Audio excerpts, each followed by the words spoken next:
পয়গম্বর মুসা নবী আল্লাহর কাছে কথা বলার জন্য যাচ্ছে, এমনি একজন ধনী লোকের সাথে সাক্ষাৎ।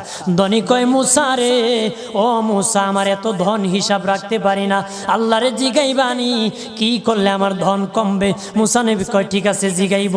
একজন বৃদ্ধার সাথে, একজন মহিলার সাথে দেখা। মহিলা কয়, মুসা কই যাও, কই যাও রে মুসা? মুসা নবী কয়, তোর পাহাড়ে যাব, আল্লাহর সাথে কথা বল।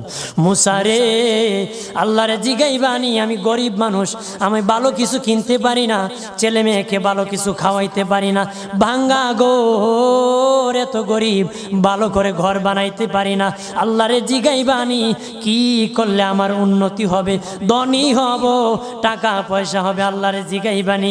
আল্লাহ মুসা নবী কয়, ঠিক আছে, আল্লাহরে জিগাইব, তুমি কেমনে ধনী হইবা? আল্লাহ নবী মুসা নবী তিন রাস্তার মোড়ে যা দেখে একটা লোক বসে আছে, তার দুই হাত নাই, দুই পা নাই, দুই হাত নাই, দুই পা নাই। ওই লোক ডাক দিয়া কয়, মুসা রে, জীবনে কোনোদিন নিজে হাঁটতে পারি নাই, নিজ হাতে খেতে পারি নাই, কেউ খাওয়াইলে খাই, নতুবা উপবাস থাকি, বৃষ্টি আসলে ভিজি, সেখানে আমি আবার শুকাই। ও মুসা, জীবনে কোনো কাজে দুনিয়ার লাগি নাই, আল্লাহরে জিগাইবানি কোন কারণে আমারে বানাইছে? আল্লাহ কয়, জিগাই মনে। মুসা নবী কয়, আল্লাহরে তোর পাহাড়ে মুসা নবী, মুসা ছিল কালিমুল্লাহ, কথা বলার প্রেম ছিল, কথা বলতো, কথা বলার প্রেম ছিল। কথা বলতে বলতে শেষ দিকে আল্লাহ গো, আসার সময় তিনটা লোক আমার কাছে প্রশ্ন করেছে। একজন লোক হলো ধনী, কিভাবে তার ধন কমবে গো? আল্লাহ বলেন, মুসা রে, তারে জানায়া দাও, যাকাত দেওয়া যেন বন্ধ করে দে, শুকরিয়া আদায় করা যেন বন্ধ করে দে, তাহলে আমি প্রভু আল্লাহ সুবহানাহু ওয়া তাআলা তার ধন কমায়া দিব। যদি শুকরিয়া আদায় বন্ধ করে, তাহলে ধন আমি কমাই দিব। এরপরে মুসা নবী বলে, ও মালিক, আল্লাহ একজন মহিলা বলেছে তার গরিব মানুষ গরিবী হালত যায় না, যত ইনকাম করে, তার একটা ভাঙ্গা ঘর, ভালো ঘর বানাইতে পারে না গো। ও প্রভু, কি করলে তার ঘর উন্নতি হবে, তার অবনতির থেকে উন্নতি হবে? আল্লাহ বলেন, মুসা রে, মহিলারে জানিয়ে দিও, তারে আমি যা দিয়েছি তার উপর যেন সে শুকরিয়া আদায় করে।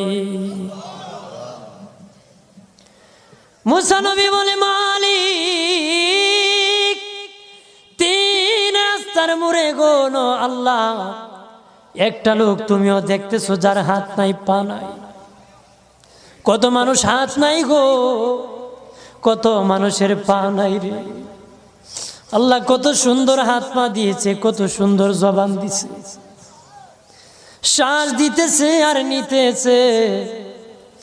আইসিইউ লাইফ সাপোর্টে যদি একদিন তাকে 50-60 হাজার টাকা লাগে রে। 80 বছর, 100 বছর, 40 বছর, 25 বছর আল্লাহ হায়াত দিল রে। বলো রে শাস্তাগঞ্জের সুন্নি জনতা, আল্লাহরে জীবনে কয় টাকা তোমরা দিছো? কয় টাকা আল্লাহরে দিছো? এদের শ্বাস দিল, অক্সিজেন দিল আর নিল। অক্সিজেন যদি বন্ধ হয়ে যায়, প্রাণ বাঁচবে না রে। শ্বাস যদি নিতেও না পারো, জীবন শেষ, ছাড়তেও না পারো, জীবন শেষ।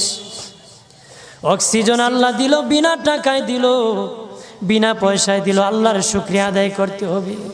আল্লাহ কয়, মুসা, যেই লোক হাত পাও দেই নাই, তারে আমি বানাইছি জাহান্নামের একটা ছিদ্রি আছে, এই ছিদ্রিটা ভরার জন্য, এই ছিদ্রি খানাটা বন্ধ করার জন্য আমি এই মুসায় এই লোকটাকে আমি বানাইছি। সুবহানাল্লাহ বলেন না?